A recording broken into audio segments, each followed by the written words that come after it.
In this video, we're going to be talking a little bit about tech, and specifically, we're going to be talking about mountain bikes and some of the trends that they're following for 2017, and we're going to look beyond. You've got things like boost, bigger wheels, plus size tires, and we're going to get into the nitty-gritty and explain it all. Let's kick it off by talking about wheel size. Now, we're tending to see that bikes are going towards 29-inch wheels. We've seen that with the V10, the carbon downhill bike, for the Lord's World Cup. There's been 650B developed in the last couple of years, but now it's going even bigger, 29, so it's going to be faster rolling, you've got more grip, and those bigger wheels are just going to allow you to roll over more things. But I want to know, what do you guys think? We're going to have a poll just right up there. Click on that if you like 29-inch wheels or if you're going to stick with 650.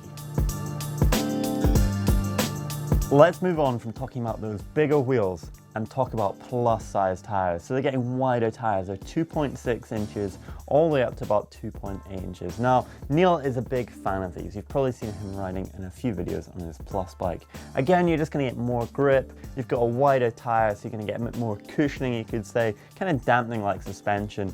And it's, honestly, it is quite good. I do quite like it, especially if you're riding a hardtail, then it does make quite a big difference.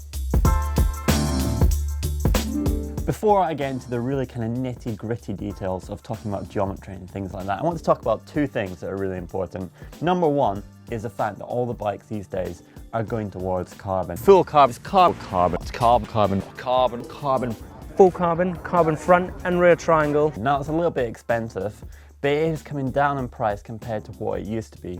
And number two, well, I want to talk about those colors that the frames are coming in, because they're becoming brighter and brighter. Neon oranges, neon yellows, even greens out there. And it looks really cool when you actually see them in pictures. They just really pop and start to stand out way more. Okay, let's move on and talk about geometry. Well, people are going with a slacker head angle, and then they're dropping the bottom bracket to make it lower and give you more stability. It's also getting longer bikes, so you're getting a longer wheelbase, longer top tube, just so you have a little bit more room just to move around in the bike, give you a bit more stability. But this is all becoming adjustable too. So manufacturers are putting little flip chips, so changing the headset cups, so you can actually play around with this, get it all set up to your likings and get the bike perfectly dialed in. I've got this on my Scott Gambler where I can actually change the wheelbase, and I can also drop it into a lower setting to really slam it, drop the bike down. And then up at the headset, well, I can make it longer or shorter with the replacement of a cup. So much tech in there and so much to change that it's absolutely awesome.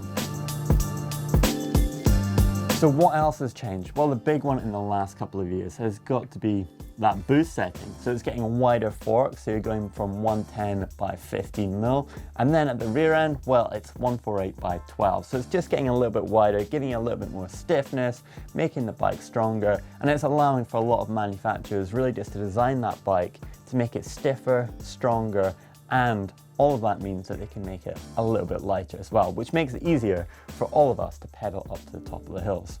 What more could you want, right? We've talked about geometry, we've talked about colors, we've talked about what those frames are being made of. Let's now talk about the suspension.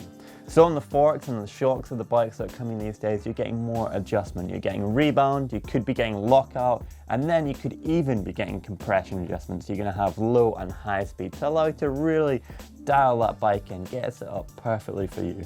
And with the suspension characteristics of the frame, well, they're manufacturing them slightly different. They want it really supple at the start, so you've got a lot of small bump compliance. The bike is really digging in when you're going around corners, or some of those smaller bumps like rocks and roots, it's absorbing it. But then on those bigger hits, well, it progressively increases as you go through that travel. So it's going to take more force to move you through that travel. It's just going to stiffen up towards the rear of the travel, and it's going to allow you to really absorb some of those big hits and not bottom out really hard.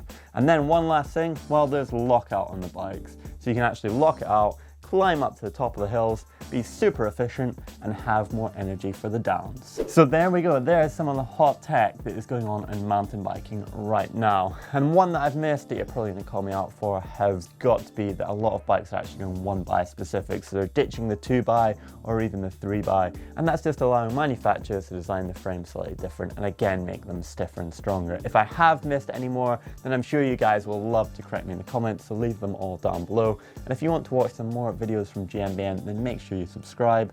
Click right here to watch the Sea Otter Tech playlist, and click just over here to see what the trends are that we sort of suspected could have been for 2017. Don't forget to give this video a thumb up like.